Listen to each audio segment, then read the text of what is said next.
நாங்க தொழுகிற தொழுகையால, நாங்க தொழுகிற இபாதத்தால, நாங்க செய்யற நல்லமல்களால எங்களால சொர்க்கம் போக முடியுமா? இபாதத்தால சொர்க்கம் போக முடியாது. சொர்க்கம் நம்முடைய இலக்கும் கிடையாது.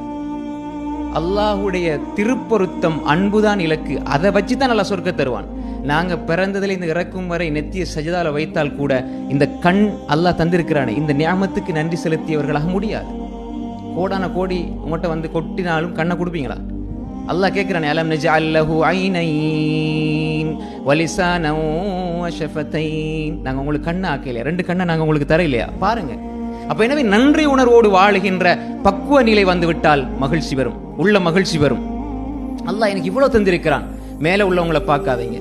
தீனுடைய விஷயத்துல மேல உள்ளவங்களை பாருங்க, துனியாவுடைய விஷயத்துல கீழே உள்ளவங்களை பாருங்க, உள்ளம் அமைதி வரும். நாங்க பார்க்கறது துனியாவுடைய விஷயத்துல மேல உள்ளவங்களை, எனக்கு மேல இருக்கிறான், எனக்கு இல்லை, எனக்கு இல்லை, எனக்கு இல்லை என்றால் நன்றி உணர்வு வராது, நன்றி கெட்டதனம் வரும்.